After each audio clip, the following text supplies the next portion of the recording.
Okay, well, I was going to start a stream for Dead Space, but apparently the patch notes for tomorrow's update, the Lightfall, are here. So this is going to be interesting because, as we all know, them dropping patch notes early and all the UIs and everything being down means people are going to be writing down their um, whole builds they're going into Lightfall. So any changes to exotic armor, weapons, things being added, it's all here. And we have a document to read today. So that being said, let's get right into it. So Destiny update 7.001. Oh boy, here we go. So activities Crucible. Add the exotic armor swap penalty applied to trials and competitive division. Equipping a different piece of exotic armor drains all ability energy in these modes. This is going to be in trials and competitive. So no more hot swapping. Um, in the competitive division, they fixed a bug that caused the competitive intro quest to auto-claim the completion rewards. Rewards are now claimed upon interacting with Shax. Now, this is something interesting. In Rift and in Showdown, the reduced revive delay has been to 1.5 seconds, down from 2 seconds. So it takes 1.5 seconds to revive someone. And the auto respawn is down to 5.5, down from 7. This means having to do your revives on your teammates are going to have to be, well, you're going to have to do it in Showdown and Rift, which I think are better for just the general player base playing those modes. They fixed an issue in the heist battleground Europa, where a heavy ammo crate could respawn for players who got quarantined into the boss fight arena. When you play Vanguard up to Nightfall, your final score determines your reputation multiplier for that activity's completion. Multipliers run from zero point 0.1, under 30,000 points, to 7.0, above 250,000 points. We also tuned the amount of Vanguard rank you receive for completions, Nightfall quality, and streaks. So, if you do multiple like streaks, if you do multiple completions, it's better for you. Nightfall, if you do harder Nightfalls, better rank received. Full pass on all Vanguard map and mode multipliers with an eye towards balancing score per hour rather than score per attempt. Vanguard and Nightfall strikes add an on-screen health bar for bosses previously missing them. Hold on.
I muted and I was just read all this. You guys saw it. So increased difficulty. Here are the changes. Surges.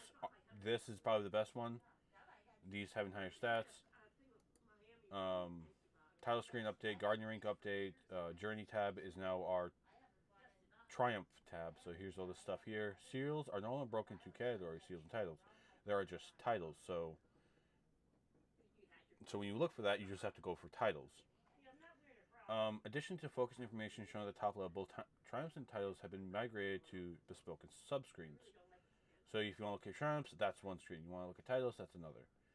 The ability to equip and unequip titles from the subscreen rather than going into the detail screen. Okay, cool. Are sent and received at near end of most activities. So when you get done with like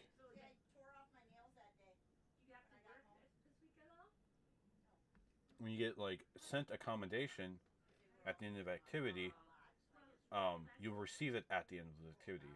Accessibility. So colorblind preferences have been respected in those things. Post-game combat carnage report. So how well you do. Updated to complement the new commendation feature and some updated features. There are two tabs: the commendation screen and then the scoreboard. So one side will be like where you can condemn people, like what they were, and then the scoreboard that shows your kills, your orbs, your damage, whatever. Reputation wheel has been simplified. It is displayed at the top right of the scoreboard card.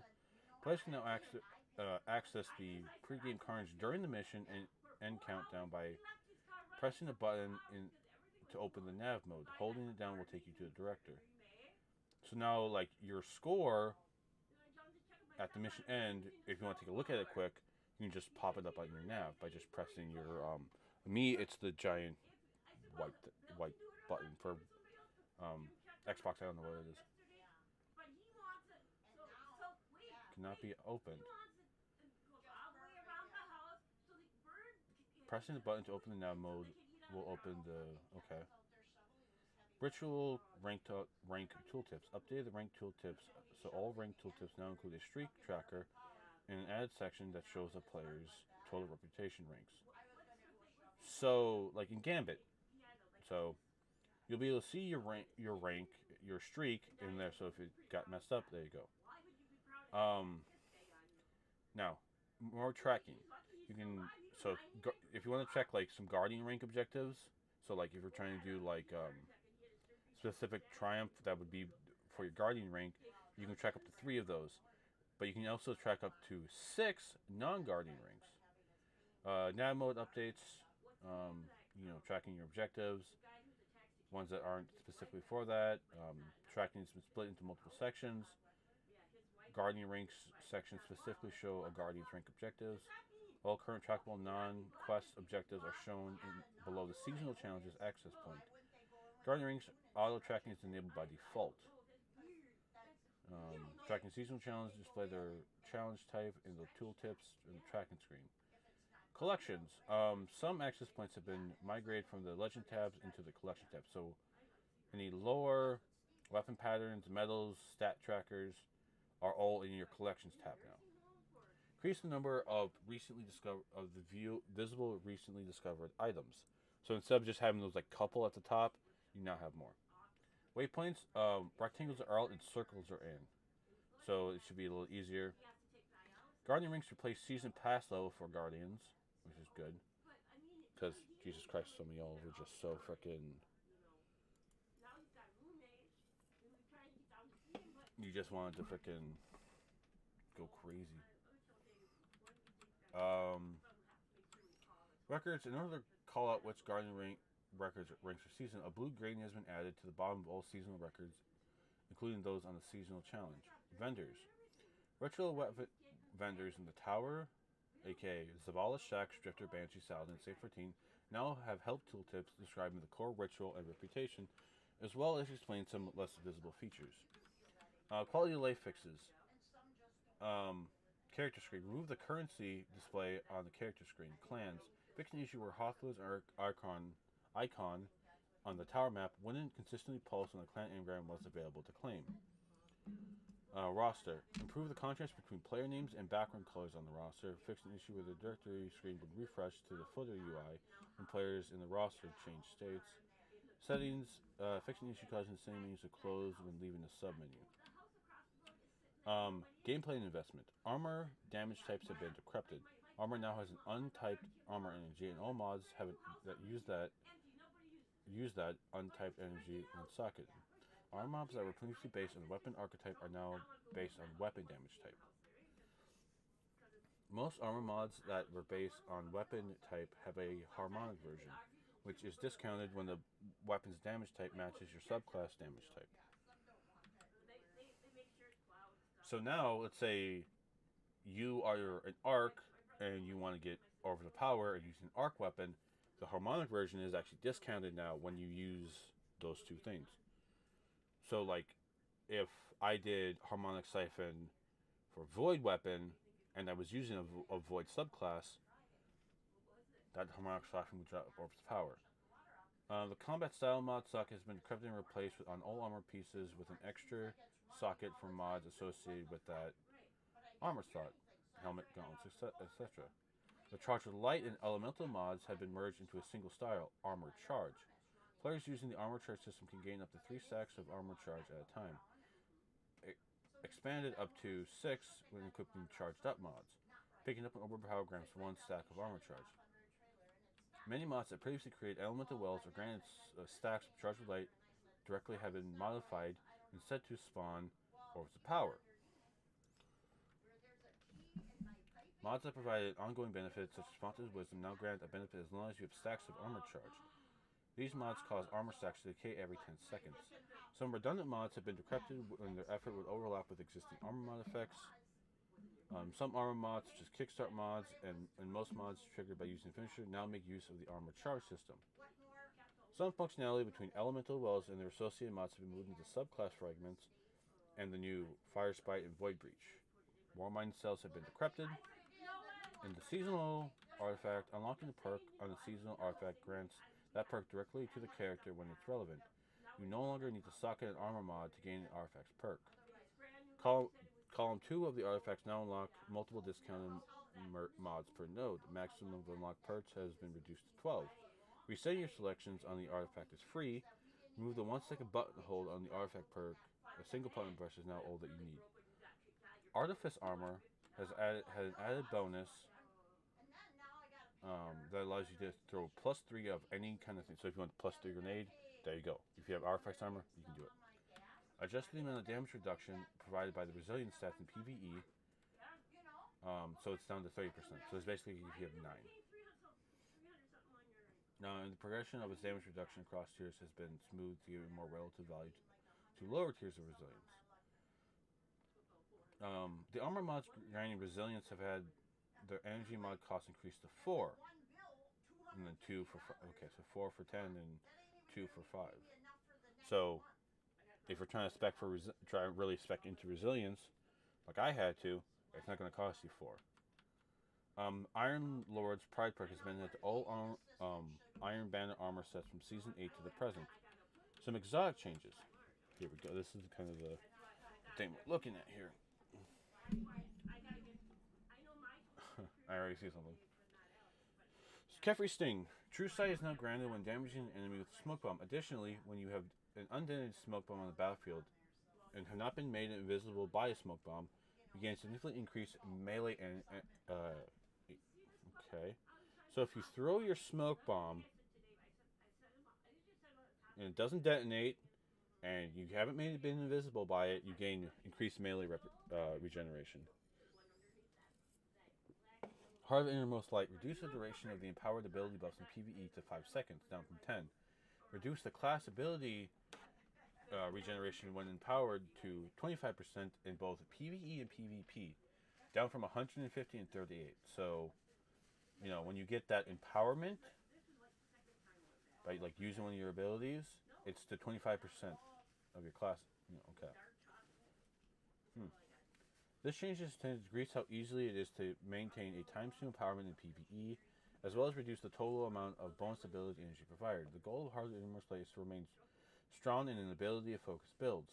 while giving room for other exotics to shine. The bombardiers now cause targets damaged by an explosive to become severed when used by Strand Hunter. Chromatic Fire has been updated to work with Strand. Mantle Battle Harmony has been updated to work with Strand. Verta's Brow to work with Strand. Felwinter's Helm triggers Weaken Burst off of the Strand melee, so Felwinter's Helm could also be a good Warlock select to use.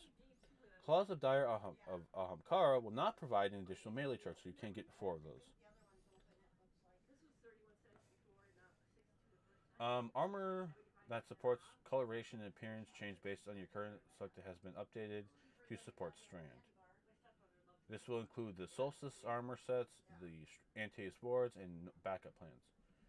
Weapons, there's some crafting changes. I'm not really going to read that because I don't really care. Linears reduce damage by 15%. Sleeper and Queenbreaker are unaffected by this. Machine guns increase damage, increase reserve ammo. Heavy grenade launchers increase damage against champions and miners. Projectile collision making easier to land hits. Increase the blast radius by 1 meter. Parasite is unaffected. The shotgun reticles now change in proportion to the spread angle. Kinetic weapons. Damage multiplier has been increased to 1.1. Kinetic specials have against unshielded has been... Wait. Forerunner is about to be good. Kinetic stasis weapons no longer have a 5 damage bonus to unshielded targets in PvE. Exotics. Queenbreaker will now use Arc 3.0 Blind, and shots can chain to multiple enemies.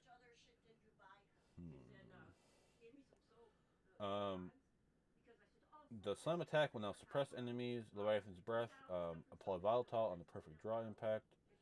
Increase the damage. Allow it to one-hit kill supers in PvP. And do increased damage against champions. Thousand Voices. If you have Ember of Ashes equipped, if you're on Solar, and you use it, you gain 15 stacks. Each explosion applies 15 Scorch stacks. Sunshot, same thing, will add 15. Polaris Lance will now add 60. Q-Tail Fox, the Solar will apply 90 Scorch stacks instead of a burn. Prometheus Lens, Incandescence has been added to the Catalyst. Grand Overture now will apply Blind. Manticore added a Hipfire Relical element to showing the current stacks of Anti-Grav Repulsor. Tractor Cannon. Fixer Crash from Tractor Cannon was fired at a large group of stasis crystals. 4 times the charm. Fiction issue that caused it to receive an unintended damage nerf. Thunderlord will disrupt you or your teammates. So if you're using that and you're close, you will no longer be... Yep. Osmosis, Golden Tricorn will work with Strand. Elemental Capacitor will give you 20 airborne effectiveness. 25 for the enhanced version. Rewind rounds rebuilt to work on non-Volta Glass weapons. Eager Edge, all that crap. Blinding Grenades have now been renamed into Disorienting Grenades. Vice Stinger, this was typically a full reload when the perk activated. Now it reloads 25% of your mag. Zen Moment now also reduces incoming flinch. So Zen Moment on some guns are going to be very good. 1 for some machine guns, autos, and machine guns. 1.5 for pulses and hand cannons, and times 2 for hand cannons and scouts. Yes, because hand cannons need more fucking reduced flinch. Danger Zone, yeah. Wellspring, all these. Escape Point. Yeah, okay. Abilities. Scaled to the efficiency of Discipline, Strength, and each class ability stat on grenade, melee, and class ability regeneration rates. Tier 10 is now the equivalent of Tier 8.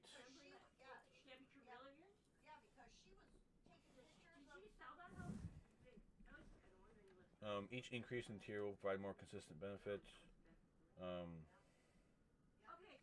Arc Staff, you can now get 7. Golden Gun Marksman, 7. Deadshot, 7. Spectral Blades, 7. Reduce the base cooldown. Gathering Storm, down to 5. Silence the Squall, down to 5. Blade Barrage, down to 5. Marksman Dodge has a decrease in its cooldown. Yes, because hunters need more dodging. Melee, the weighted throwing knife has been increased. The lightweight throwing knife has been increased. The Withering Blade, though, has been, yes, because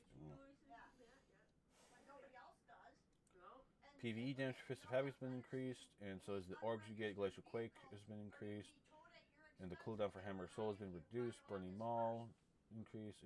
Thunder Crash has been decreased. You now fly shorter. So this is all PvE, it seems, except for the flight time. Reduce the size of damage volume around the player and push it further toward in front of the player to make drive-by disintegrations more intentional. Ward of Dawn got hit heavy. Ballistic Slam now suppresses the attacking player-based melee for 0.9 after landing, so a follow-up melee cannot be performed until the player returns to first person. And increase the cooldown for it. Shield Bash has had its cooldown increased. Seismic Strike has been increased. Shield Toss has been increased. You're really just trying to hurt Titans with their melee. Reduce the basic melee damage bonus against players to 50%. Reduce the full body melee damage bonus from players to 20. Warlocks, Storm Trance can do more. Nova Wap can do more. Winter's Wrath can do more. Daybreak can do more. The throw cost has been reduced. PvE damage has been increased. The base cooldown has been decreased. Chaos Reach now makes less orbs. Nova Bomb now makes less orbs. Phoenix Dive is... yeah, because Warlocks really want to always be on solar. Celestial Fire has been increased. Incendiary Fire has been decreased. And the Penumbral Blast has been decreased. Aspect for Heat rises. Split the airborne effectiveness, both previously granted by consuming grenade between a passive and an effective benefit. Previously granted 70 airborne effectiveness when it was active after consuming grade. Now grants 20 when Heat rises is equipped.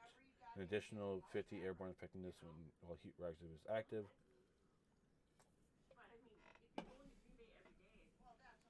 So if you have Heat rises on, you gain 20. When you activate it, you get an extra 50. Instead of... yeah, okay. Lightning Grenade, the damage has been increased, but so has the cooldown. Storm Grenade, increased that. Flux Grenade, decreased. Pulse Grenade, increases PvE damage. For Solar, the Healing Aid has been increased. Its cooldown. Trip Mine has been increased. Yeah, because I hated those. You'd see them everywhere. Solar Grenades have been increased, but so has their damage. Thermite Grenade has been increased, but so has its damage. Incendiary Grenade has been decreased. Void, PvE damage is higher, but so is cooldown. Void Wall, it's increased, but so is the PvE damage. Vortex, it's been increased, but so has the thing. Magnetic has been decreased, and Scatter Grenade has been decreased. Dustfield, the cooldown has been increased. Void Breaches, Fire Spite, that's been added. All these things for this. Solar Grenade Final Blows will now heal you. With Amber Resolve. Void. Jolting lightning damage now stuns a Overload champion. Blinding will stun them. Solar when radiant. So Solar, you're going against a barrier champion. Whatever weapon you have now has that.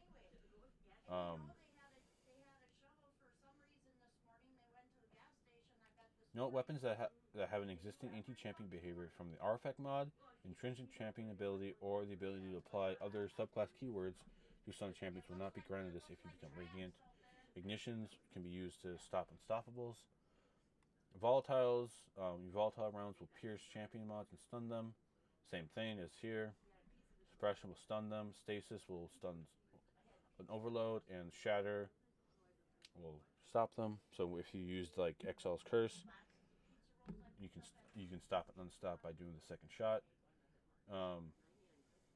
Barriers, if you have Strand and you unravel them, boom, there you go. And Strand, if you suspend them, they'll be for that. Here's all the stuff for that. Finishers. The Ghost Fist one will now support the Strand coloration. Weekly powerful rewards have been removed from the throne world and added to Neomuna. Seasonal updates. You're going to have seasonal engrams.